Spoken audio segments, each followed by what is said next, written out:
morning, Mr. Hunt. Sorry I barged in on your vacation. Welcome back to the channel. Today we are going to be continuing in the Mission Impossible franchise. We've reviewed almost every single one of them, and we're getting down to the last few. But today we are going to be reviewing Mission Impossible 2, the sequel to the first one, in which it's a really interesting film. It's probably one of the more impossible missions for Mission Impossible, but it's got its own unique aspect of how it's made with the director John Woo at the helm. It's really interesting, but it's got its own fun little quirks, and it's a great film overall to add to the Mission Impossible franchise. But today we're going to break down, is it explosive, a movie that did amazing, or is it an epic fail? So before we get to that, however, we get into my thoughts, I'm going to go over a quick content review of what kind of content is in this film first, and then we will jump into my thoughts about the review. So if you have not already seen the film, you are free to stay for the content review because there will be no spoilers here. There will be spoilers in my thoughts later on. I don't think I can do it. I mean, it'll be difficult. Very. Well, this is not mission difficult, Mr. Hunt. It's mission impossible. So if you go into violent content, there is a lot of gunshots and knives. John Woo has this kind of fighting style where it's kind of like karate. There's fist fights, a lot of punching, kicking, etc. in slow motion.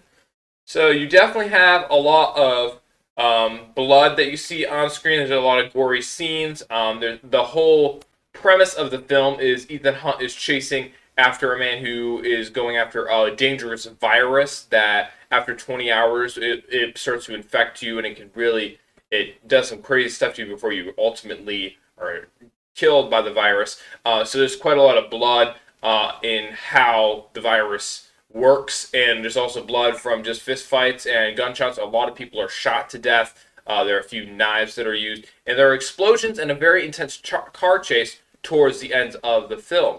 So there is a lot of violent content to consider. It's about the same as a normal Mission Impossible film, so if you've seen the other ones, you're probably alright seeing this one.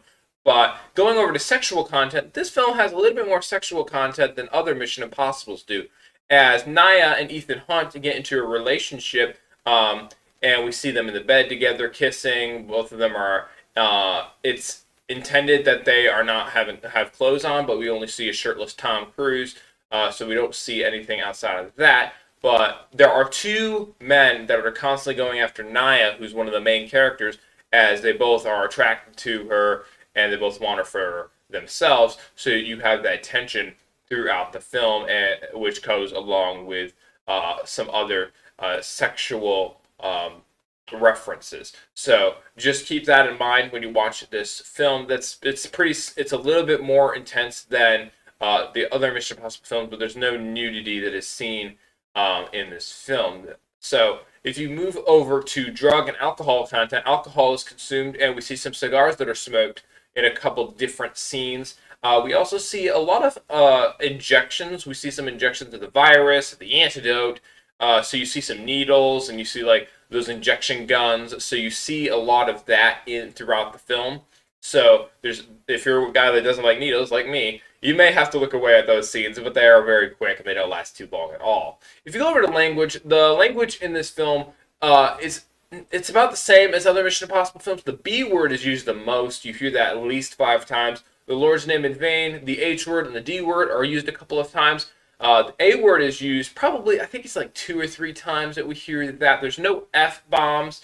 I'm looking down at my notes here, and I think that's all the language that I really noticed in this movie. So without any further ado, we're going to jump into my thoughts of the film, and we're just going to discuss what I thought of the film overall.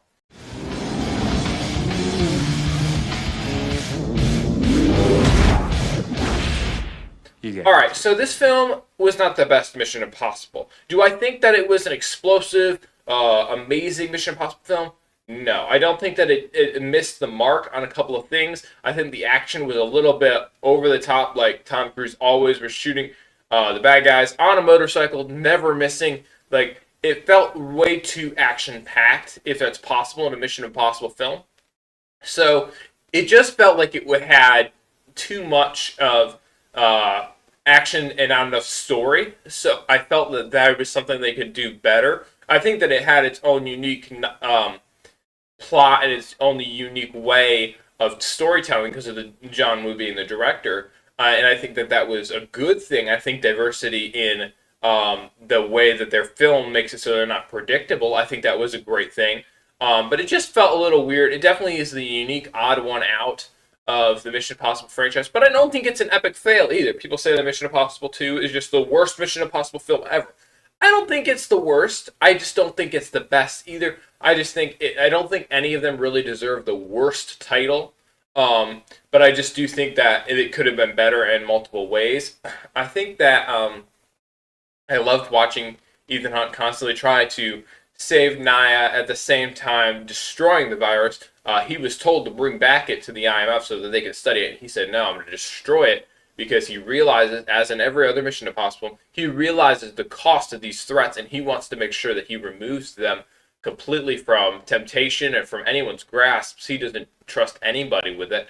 It's really great to be able to see Luther in this film. We see a few other IMF agents that come along. And you always see that Ethan puts others above himself. That's a constant running thing for him throughout the Mission Impossible films, which I really love to see. I also like Naya being willing to be sacrificing herself. There's a scene where she's has her hand on the last dose of the virus, and she injects it into herself before the bad guys can get to it, so that she prevents them from distributing the virus. And I think that that kind of sacrifice is great to see, that she put others above herself, which I think is very one of the biggest lessons that you learn from these is the threat is huge, and these people from the IMF are the only people that can stop them, and they're willing to go at whatever cost to stop it. It's a mission impossible, but they do it every time, which is really great to see. I really love the pacing of the story isn't bad. I think that the way that they tell the story could have been better, but I do think the pacing was great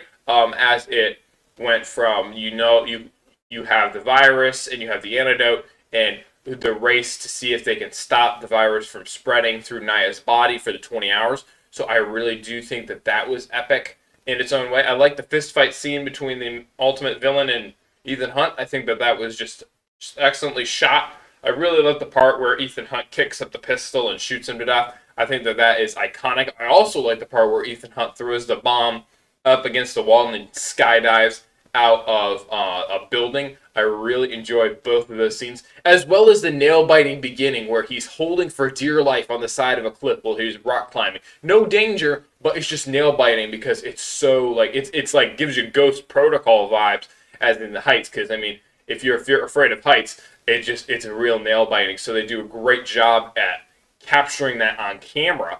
So I really did enjoy that overall. Overall, this film probably gets a 6 out of 10 for me.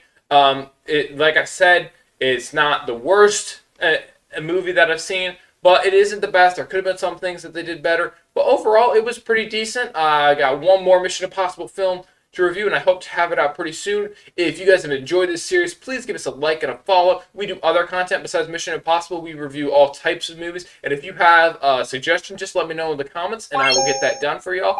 I hope that you guys have a good rest of your day. Welcome to Australia, mate. This ain't funny.